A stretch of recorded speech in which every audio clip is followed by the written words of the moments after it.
Good morning. News and hair oil సమర్పిస్తున్న business breakfast షోకి స్వాగతం. 3 రోజుల గ్లోబల్ ఎంటర్‌ప్రెన్యూర్‌షిప్ సమిట్ 2017 నిన్నటితో ముగిసింది. హైదరాబాద్లో ఒక ఇంటర్నేషనల్ ఈవెంట్, ప్రపంచవ్యాప్తంగా అందరి దృష్టిని ఆకర్షించిన ఈవెంట్ ఇది. సో ఇది చాలా విజయవంతంగా చక్కగా ముగియడం మనందరికీ సంతోషదాయకమే. ఈ ఈవెంట్కి మెయిన్ అట్రాక్షన్ ఇవాంకా ట్రంప్ అయితే, మరొక అదనపు ఆకర్షణగా నిలిచారు తెలంగాణ ఐటీ శాఖ మంత్రి కేటీఆర్. సో ఆయన one of the panel discussions moderate చేసిన విధానం అందరినీ ఆకట్టుకుంది.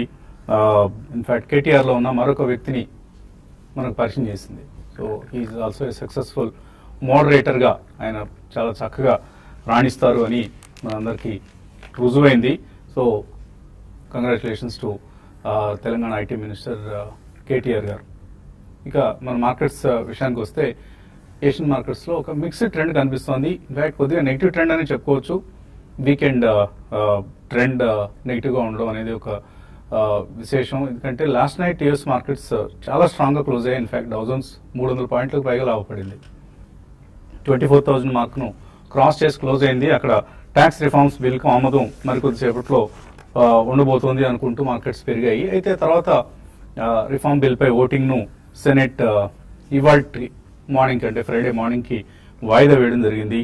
అండ్ ట్యాక్స్ రిఫార్మ్స్ బిల్కు ఆమోదం తెలపాల్సి ఉంది సెనెట్. సో ఈ నేపథ్యంలో డౌ జోన్స్ ఫ్యూచర్స్ మళ్ళీ నెగిటివ్గా ట్రేడ్ అవుతున్నాయి.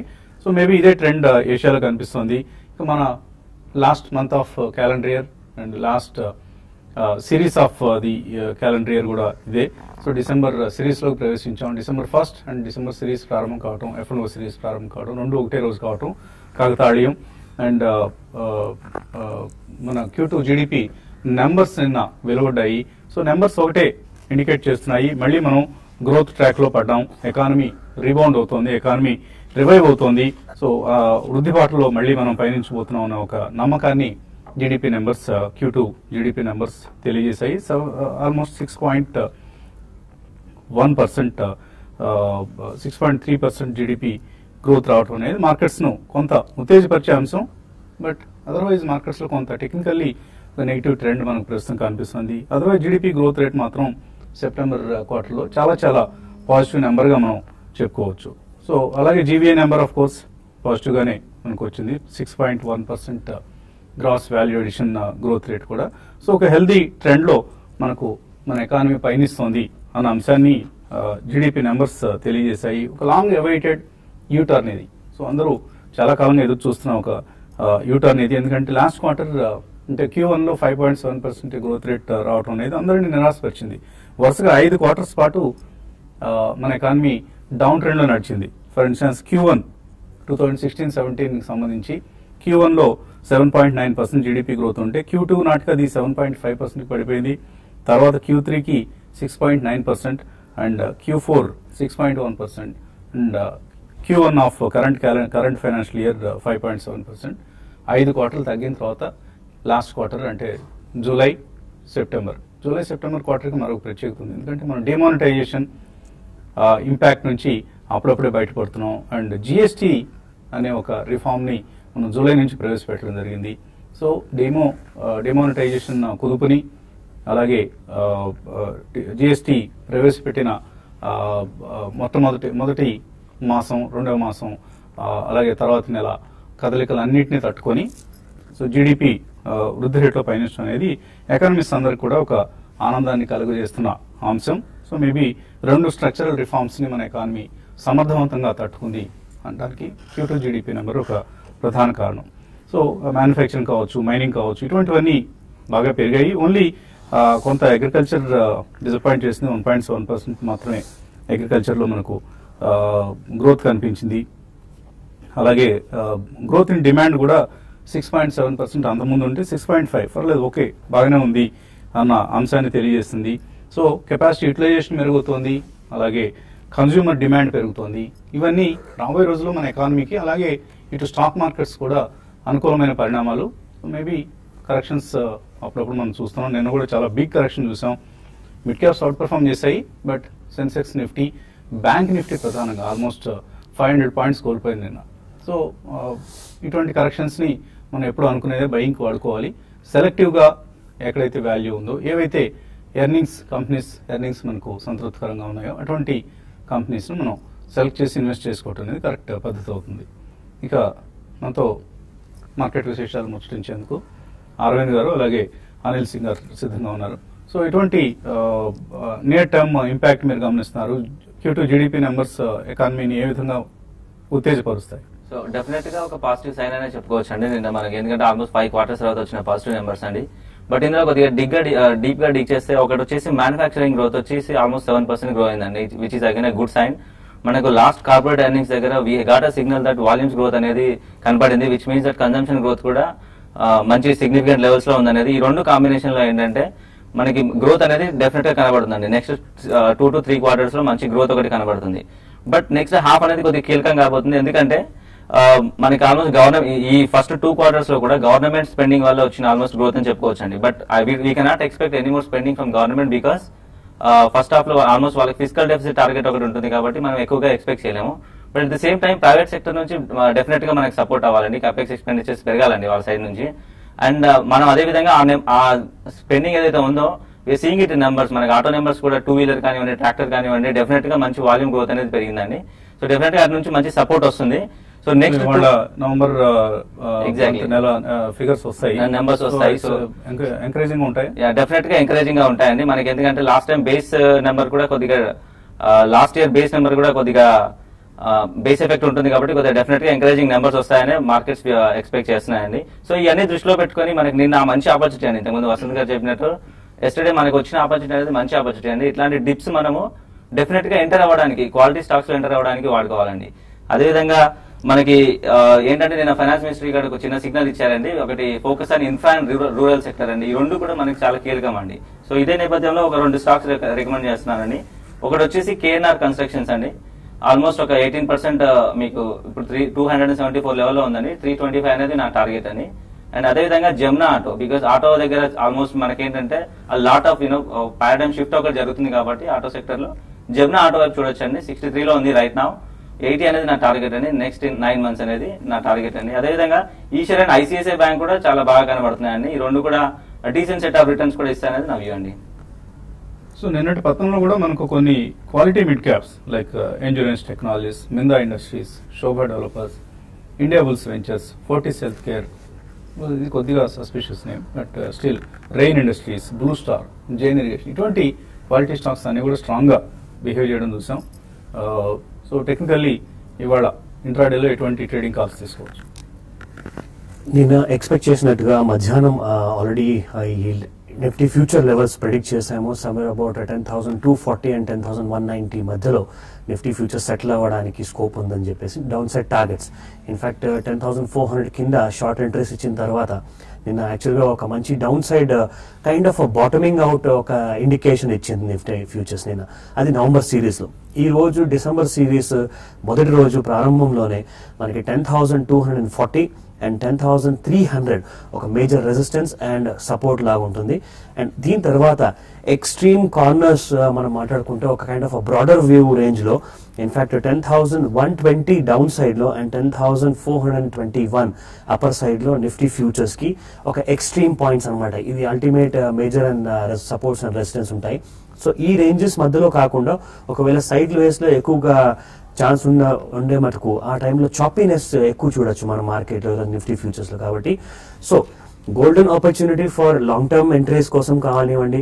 And at the same time నేను కరెక్షన్ లో మనకి Bank of India, Indian Bank, దీంతో పాటు in fact Page Industries, Maruti Suzuki ఇటువంటి స్టాక్స్ లో కైండ్ ఆఫ్ మంచి ఎంట్రీస్ దొరకడం మనకు ఛాన్సెస్ వచ్చాయి నిన్న. అండ్ దీంతో పాటు ఇన్ఫాక్ట్ మనకి ఇంకా చాలా స్టాక్స్ లైక్ జుబ్లెంట్ ఫుడ్ కూడా is also looking very bullish. దీంతో పాటు India bulls housing finance for a target of minimum about 30 to 40% up side for a hold period of 1 year.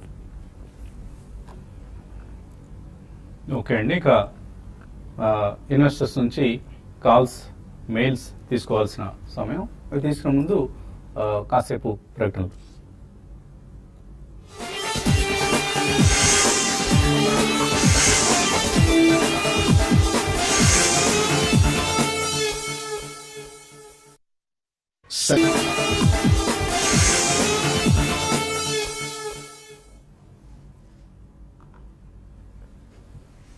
Use and hair oil సమర్పిస్తున్న business breakfast షోకి తిరిగి స్వాగతం.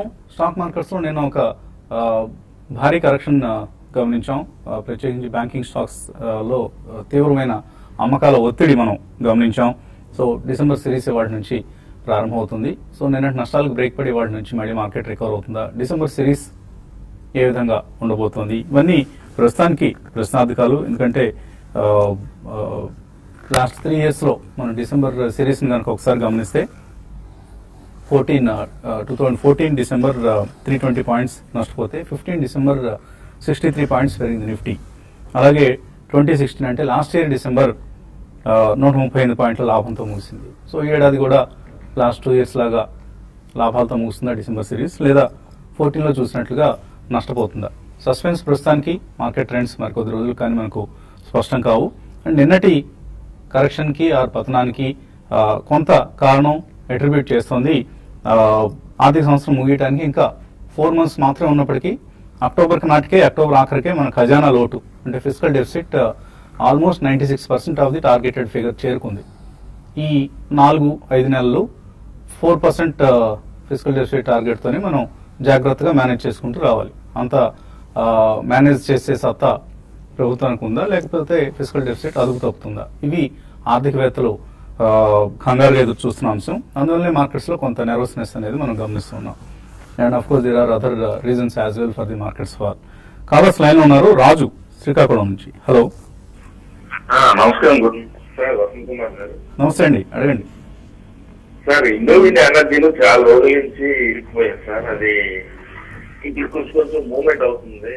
25 రూపాయలు ఉండిపోయింది sir. మీరు ఏ రేట్లో కొన్నారు? 25 రూపీస్ సార్. 6,000 షేర్లు 25 కొన్నారు. ఇప్పుడు 10 రూపాయలు అయిపోయింది. అది ఏం చేయాలి? Indo wind energy electric utilities సంబంధించిన company. Exactly. Indo wind energy actual ఒక బ్రేక్అవుట్ ఇచ్చిన ఇండికేషన్స్ ఉన్నాయండి మంత్లీ చార్ట్స్ లో మనం చూసుకుంటే. ఇన్ఫాక్ట్ నిన్న 9 రూపాయల్లో క్లోజ్ అయింది చూసుకుంటే. సారీ, ఈ స్క్రిప్ యాక్చువల్గా 6 రూపీస్ వరకు ఫాలో అవ్వడం ఇంకొక కారణం ఏంటంటే విషయంగా చూసుకుంటే ముఖ్యంగా ఈ స్క్రిప్ లో ప్రస్తుతానికి ఒక బుల్ ఫిజిల్ అవుట్ అయిపోయింది. ఒక కైండ్ ఆఫ్ బ్రేక్అవుట్ ఏదైతే అప్ సైడ్ లో ఉండే అది ఫిజిల్ అవుట్ అయిపోయింది, అది ఫెయిల్ అయింది. కాబట్టి సో దీనికి ముఖ్యంగా ఒకటే విషయం అండి, ఈ డౌన్ సైడ్ లో somewhere about 4 rupees 80 paisa and down side 4 rupees 50 పైసాలో స్ట్రాంగ్ సపోర్ట్స్ ఉన్నాయి. అక్కడ దాకా కరెక్షన్ అయ్యే అవకాశం ఎక్కువగా ఉంది. కాబట్టి నేనైతే డెఫినెట్ గా ఇటువంటి స్టాక్ లో ఉండాలని చెప్పేసి రికమెండ్ చేయను. ఈ డెసిషన్ మీరు తీసుకోవాలి.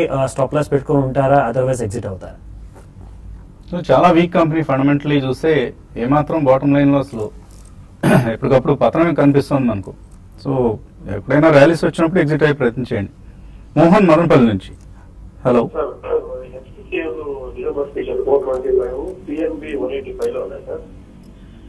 ఫస్ట్ స్టాక్ ఏదన్నారు? హెచ్పిసిఎల్. సో డిసెంబర్ పొజిషన్ ఉందా మీకు ఫ్యూచర్స్ లో?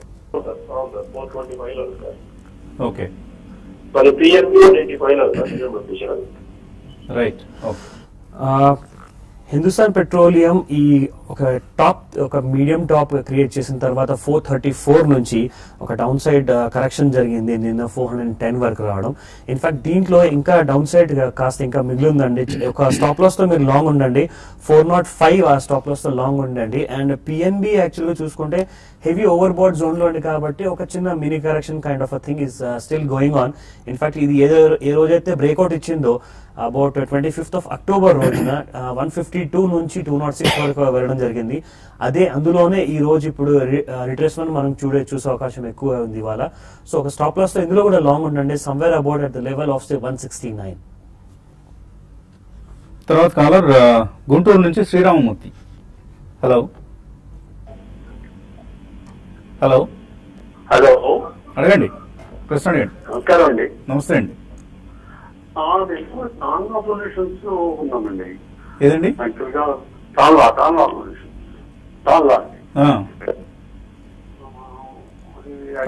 హోల్డ్ ఉంటారండి. యాక్చువల్గా 25,000 చేసుకున్నామండి. అది యావరేజ్ 45 ఉందండి. ఎందుకు అంత చాలా బులిష్ గా ఉన్నారు మీరు తాన్లా సొల్యూషన్స్ మీద? యాక్చువల్గా ఒక 1 year నుంచి హోల్డ్ చేస్తున్నామండి. అది యాక్చువల్గా కొంటున్నామండి. తగ్గినప్పుడల్లా కొంటున్నారు. అవునండి. ఏంటి ఎవరన్నా కంపెనీలో మీకు తెలిసిన వాళ్ళు ఉన్నారా? సమాచారం ఉందా? లేదండి. మరి ఎందుకు కొంటున్నారు? రీజన్ ఏంటి అలా వెంటబడి? మార్కెట్ ఫైనాన్షియల్ బాగున్నాయి అనుకున్నామండి. ఎనీవే మీరైతే రాంగ్ కౌంటర్లో ఉన్నారు. ఎప్పుడు చెప్తామండి మనం, this is one of the very suspicious companies, dubious companies. Promoter integrity is very much questionable. ప్రతి బుల్ మార్కెట్లో ఇన్వెస్టర్లని డూప్ చేసే కంపెనీ అని మనం పదే చెప్పాం. ఎన్నిసార్లు చెప్పినా మీలాంటి వాళ్ళు మళ్ళీ దాన్నే ఎగబడి కొనటం అనేది విచారకరమైన అంశం. డెఫినెట్ గా అండి, నేను వసంత్ గారితో ఏకీభవిస్తానండి. ఆల్మోస్ట్ నెంబర్స్ దగ్గర కూడా ఏం లేదండి. ప్రమోటర్ హోల్డింగ్ కూడా బాగా తగ్గింది అండ్ ప్లెడ్జ్ కూడా ఉందండి అండ్ పెద్దగా రిటర్న్స్ కూడా ఏమి ఇవ్వట్లేదు వాళ్ళు. సో డెఫినెట్ గా not a counter to get in అండి. మీరు ఒకసారి I mean you have to revisit your judgement అనేది నా స్టేట్మెంట్ అండి.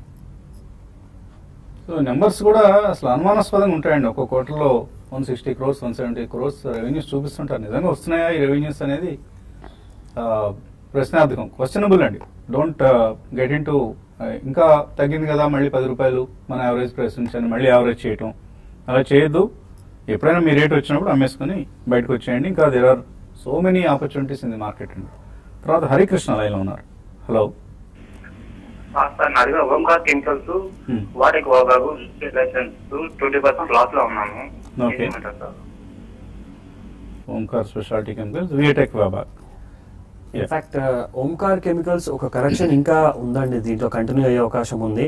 7290 నవంబర్ నెలలో క్రియేట్ చేసిన మంత్లీ చార్ట్స్ చూసుకుంటే కంప్లీట్ ఎంటైర్ లో ఇన్ఫాక్ట్ ఈ లోస్ ఇంకా న్యూ బాటమ్స్ ఫామ్ అయ్యే అవకాశం ఎక్కువగా ఉంది. కాబట్టి ఒక స్టాప్ లాస్ తో ఒకవేళ ఉండాలనుకుంటే ఉండొచ్చు, but otherwise down side trend లో ఉంది. కాబట్టి నా సజెషన్ మాత్రం ఇందులో తప్పకుండా ఒకసారి మీరు ఎగ్జిట్ అవుతే కంప్లీట్ గా కాకుండా కానీ కనీసం మీ హోల్డింగ్స్ నుంచి ఒక 50 to 70% ఎగ్జిట్ అయ్యి ఈ కరెక్షన్ లో ఇంత మంచి బుల్ మార్కెట్ లో ఉన్న స్క్రిప్ట్స్ మనం ఇందాక సజెస్ట్ చేసాము, అందులో కూడా మీరు ఇంట్రెస్ట్ తీసుకోవచ్చు. అండ్ వాబాక్ చూసుకుంటే ఒక హ్యూజ్ కరెక్షన్ తర్వాత చిన్న ఒక రౌండ్ ఆఫ్ బాటమ్ తర్వాత ఒక రివర్సల్ అనేది ఇండికేట్ చేస్తుంది. ఈ ఇండికేషన్ కి రెండు రెసిస్టెన్స్ ఉన్నాయండి, 615 అండ్ రెండోది వచ్చేసేసి 620. ఈ రెండు రెసిస్టెన్స్ ఒకసారి క్రాస్ అయిన తర్వాతనే ఈ స్టాక్ లో ఒక స్ట్రాంగ్ అప్వర్డ్ మూవ్మెంట్ ఉంటుంది.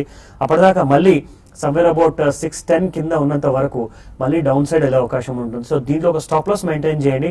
స్క్రిప్ట్ మాత్రం ప్రస్తుతానికి ఒక సైడ్ వేస్ మూమెంట్ ఉంది కాబట్టి దీంట్లో ఇన్వెస్టెడ్ గా ఉండొచ్చు. ఏఎస్ రెడ్డి మెయిల్ పంపించారు. జెన్ టెక్నాలజీస్ 110 రూపాయల్లో హోల్డ్ చేస్తున్నారు లాస్ట్ 1 year గా. ఇప్పుడు నా రేటు దగ్గరకు వచ్చేసింది, అమ్మేసుకోవచ్చా? తప్పకుండా అమ్మేసుకోండి. ఎందుకంటే ఇదొక స్టాక్ ఎప్పుడు పేషెన్స్ టెస్ట్ చేస్తూ ఉంటుంది. ఆస్ట్రా మైక్రోవేవ్, జెన్ టెక్నాలజీస్, రెండు కంపెనీస్. ఏదో డిఫెన్స్ ప్లే ఉంది అంటూ ఎప్పటికప్పుడు ఆశలు కల్పించడం, అనలిస్టులు మీట్లు పెట్టడం, ఆ తర్వాత ప్రమోటర్సే అప్పుడప్పుడు అమ్ముతున్నట్లుగా మనకు అనుమానాలు రావటం, ఇలాంటివన్నీ ఈ కౌంటర్స్లో పరిపాటి. తర్వాత ఆయన ఐజీఎల్ కొన్నారు 312. ఐ థింక్ ఇంద్రప్రస్థ గ్యాస్ అనుకుంటాను. 6 months కోసం హోల్డ్ చేయొచ్చా? డెఫినెట్ గా అండి, నేను ఈ సెక్టర్ పైన చాలా పాజిటివ్ గా ఉన్నానండి. ఐజీఎల్ అనేది ఇప్పుడు 326 లో ఉందండి. ఆల్మోస్ట్ 420 అనేది నా టార్గెట్ అండి. అండ్ డెఫినెట్ గా హోల్డ్ చేయొచ్చండి. ఈ గ్యాస్ ట్రాన్స్మిషన్ ఈ సెక్టర్ అనేది కొద్దిగా పర్ఫామ్ చేయబోతుంది. అండ్ నెక్స్ట్ ఏంటంటే ఇప్పుడు చాలా లిమిటెడ్ ఏరియాస్ లో మాత్రమే వీటికి స్కోప్ ఉందండి. బట్ దెన్ మనకి మొన్న పిఎం గారు కూడా ఒక చిన్న స్టేట్మెంట్ ఇచ్చారని మన జిఎస్ సదస్సులో కూడా. ఇట్స్ లైక్ ఈ గ్యాస్ డిస్ట్రిబ్యూషన్ అనేది it has to happen through out India అన్న టైప్ లో ఒక చిన్న స్టేట్మెంట్ ఒకటి ఇచ్చారు. I'm very positive about the sector as well and definite గా హోల్డ్ చేయొచ్చండి. ఎస్ శ్రీకాంత్ అడుగుతున్నారు. Gujarat NRE coke ₹1.80 కొన్నారట. సో రూపాయి స్టాక్ గురించి మనం ఈ కార్యక్రమంలో డిస్కస్ చేయడం కూడా అనవసరం అండి. తర్వాత ద్వారకేష్ షుగర్ గురించి అడుగుతున్నారు. సుబ్బరాజు, ఇందులో ఇన్వెస్ట్ చేయొచ్చు ఇక్కడ? ఇన్ఫాక్ట్ లాంగ్ టర్మ్ వ్యూతో ఉంటే ఇందులో కొద్దిగా అక్యుములేషన్ స్టార్ట్ చేయొచ్చు. ఎందుకంటే యాక్చువల్ గా గత 4 నెలల నుంచి ఈ స్టాక్ లో క్రియేట్ చేస్తున్న లోస్ చూసుకుంటే ఎవ్రీ మంత్ 4 months నుంచి ఫ్రెష్ లోస్ రావడం చూస్తున్నాము. సో కాబట్టి 54 స్టాప్ లాస్ తో ఇందులో లాంగ్ ఉండండి. For the next 1 to 1.5 year minimum దీంట్లో లాంగ్ మెయింటైన్ చేయొచ్చు. ఒక ఫస్ట్ టార్గెట్ వచ్చేసేసి 81 పైన సమ్వేర్ అబౌట్ 92 ఉంటుంది target. So watch out for these levels. Prabhakar అడుగుతున్నారు. ఆర్కామ్ అక్టోబర్ నవంబర్ 2007లో కొన్నారట 90 shares. సో 10 ఏళ్ళు మీరు వేచి చూసిన మీ సహనానికి ముందుగా జోహార్లు. సో ఈ స్టాక్ చాలా డిసప్పాయింట్ చేసింది. మీరు ఏ రేట్లో కొన్నారో తెలియదు. 10 ఏళ్ల తర్వాత అది ఆల్మోస్ట్ పెన్నీ స్టాక్గా అయిపోతుంది క్రమేపీ. బయటకు వచ్చేయండి. ఇంకా ఇందులో పెద్దగా మనం లెవెల్స్ చూడటానికి కానీ ఇంకోటి కానీ 10 ఏళ్ల నిరీక్షణ ఇది. సో 10 ఏళ్ల నిరీక్షణకి ఏమాత్రం ఫలితం లేకుండా పోయింది మీకు పాపం. Venkata Guruprasad 63 moons tech shares long term గా హోల్డ్ చేస్తున్నారు. 1000 రూపాయల నుంచి తగ్గింది కాబట్టి ఇక్కడ కొనుక్కోవచ్చా? లేదండి, యాక్చువల్ గా ఒక టూ మచ్ ఒక రన్ అప్ అయింది అక్టోబర్ నెలలో. 77 రూపీస్ నుంచి 165, మోర్ దాన్ డబుల్ అయిపోయింది ఒకే నెలలో. దాని తర్వాత నవంబర్ నెలలో మనం చూసుకుంటే 149 నుంచి 110 కి ప్రాఫిట్ బుకింగ్ కూడా జరగబోతుంది. ఇన్ఫాక్ట్ ఇదే కంటిన్యూ అవకాశం ఎక్కువగా ఉంది కాబట్టి ప్రస్తుతానికి అయితే వెయిట్ చేయండి. సమ్వేర్ సబ్ 100 లెవెల్స్ కింద ఒకసారి ఒక ఫండమెంటల్ స్ట్రెంత్ ఉందా? ఫండమెంటల్లీ యాక్చువల్ గా చెప్పలేము, but I have to tell you with technical kind of lookup తోది. But below 80 rupees it's okay kind of an entry. తర్వాత Vangapandu Harinath Babu, buying and selling of equities share market లో futures, options ఇవన్నీ తెలుసుకోవాల్సిన అవసరం ఉందా? మీ trader అయితే తెలుసుకోవాలండి, ఎందుకంటే ట్రేడింగ్ లో F&O యాక్షన్ కూడా క్యాష్ మార్కెట్ లో ఉండే స్పెక్యులేషన్ ని ఇంపాక్ట్ చేస్తూ ఉంటుంది, ప్రభావితం చేస్తూ ఉంటుంది. మీరు ఇన్వెస్టర్ అయితే లాంగ్ టర్మ్ కోసం ఇన్వెస్ట్ చేసేవాళ్ళైతే F&O గురించి ఎంత మాత్రం మీరు పట్టించుకోవాల్సిన అవసరం లేదు. You have to only focus on the fundamentals of that particular company and maybe కొద్దిగా ఓవరాల్ గా మార్కెట్ లో ఏం జరుగుతుంది అన్నది తెలుసుకుంటే చాలు, సరిపోతుంది. మరి ఎక్కువ అనాలిసిస్ చేసినా కూడా బాగా చెప్తుంటారు, too much of analysis leads to paralysis అని. సో అటువంటి ప్రమాదాలు ఉంటాయి కాబట్టి సాధ్యమైనంత తక్కువ అనాలిసిస్ చేయటమే మంచిది అవుతుంది. But do your homework, do your research work. ఎక్కడ ఏ రికమెండేషన్ ని బ్లైండ్ గా గుడ్డిగా ఫాలో కావద్దు. అది TV5 రికమెండేషన్ అయినా, మరొకరి రికమెండేషన్ అయినా, మీకు మీ అభిమాన అనలిస్టుల రికమెండేషన్ అయినా, ఏదైనా సరే ఒకసారి మీరు కూడా ఆ కంపెనీ గురించి నిర్ధారణ చేసుకున్న తర్వాత, డ్యూ డిలిజెన్స్ చేసుకున్న తర్వాతే బయింగ్ డెసిషన్స్ తీసుకోండి. అప్పుడు ఎవరిని మనం బ్లేమ్ చేయాల్సిన అవసరం ఉండదు. లేకపోతే ఫలానా ఆయన చెప్పారండి కొన్నాము తగ్గిపోయింది అని చెప్పేసి వాళ్ళని బ్లేమ్ చేయటం, మీరు మాత్రం తెలివైన వాళ్ళు అనుకోవటం, ఇవన్నీ మార్కెట్స్ అందరం చేస్తుంటాం, మీరేనే కాదు. I'm just generally speaking. ఇక కార్యక్రమం ఇక్కడితో ముగించుకున్నాం. మళ్ళీ యూట్యూబ్ ప్రసారంలో కలుసుకుందాం. Keep watching TV5.